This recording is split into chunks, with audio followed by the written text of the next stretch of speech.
Friends, big boss హౌస్లో నిన్న nominations ప్రక్రియ జరిగింది. లైవ్లో కనుక చూసుకున్నట్టయితే మ్యాక్సిమం ప్రేరణ, యష్మిలు ఇద్దరికి కూడా హయ్యెస్ట్ ఓట్స్ పడ్డాయి.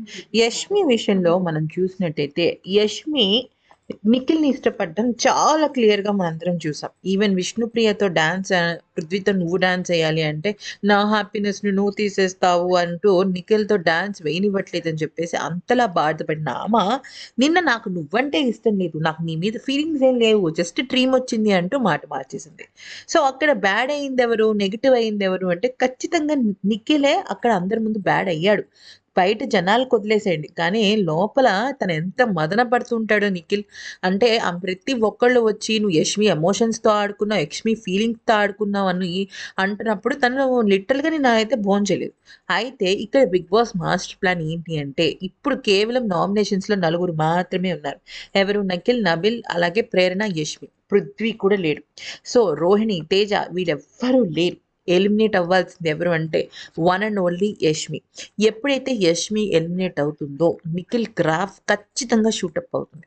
ఫస్ట్లో సోనియా వల్ల నిఖిల్ గ్రాఫ్ ఎలా అయితే పడిపోయిందో ఇప్పుడు యష్మి వల్ల కూడా నిఖిల్ గ్రాఫ్ అలాగే పడిపోతుంది.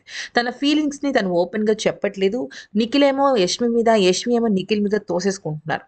ఇప్పుడు ఆట కరెక్ట్గా సాగాలి అంటే యష్మి బిగ్ బాస్ హౌస్ నుంచి బయటకు వెళ్ళాలి. కాబట్టే బిగ్ బాస్ బయట ఎక్స్ కంటెస్టెంట్స్ అందరినీ అడిగి అందరినీ కూడా యష్మికి లేదా ప్రేరణకి, అంటే ఈ స్ట్రాంగ్ కంటెస్టెంట్స్ మధ్యన కనుక యష్మి పడితే, ఎందుకంటే నిఖిల్ ఎలిమినేట్ అవ్వడు, ప్రేరణ అవ్వదు, నబీల్ అవ్వడు, సో ఇంకా ఎవరవుతారు? ఖచ్చితంగా లీస్ట్ ఓటింగ్లో మొన్న వచ్చింది కాబట్టి యష్మి ఎలిమినేట్ అయిపోవడంతో నిఖిల్ గ్రాఫ్ పెరుగుతుంది. ఇదే బిగ్ బాస్ ఇవ్వబోయే పెద్ద ట్విస్ట్. లేకపోతే వీళ్ళల్లో వీళ్ళని నామినేట్ చేసుకోమంటే ఖచ్చితంగా రోహిణి నామినేషన్స్లోకి వచ్చేది, అలాగే తేజ వచ్చేవాడు, ఇంకా రకరకాలుగా జరుగుతూ ఉండేది. అలాగా విష్ణుప్రియని కూడా ఆఖరికి నామినేషన్స్లోకి తీసుకురానివ్వలేదు బిగ్ బాస్. అంటే యష్మిని బయటకు పంపించాలి అన్న ఖచ్చితమైన గోల్ ఇక్కడ చాలా క్లియర్గా కనపడుతుంది.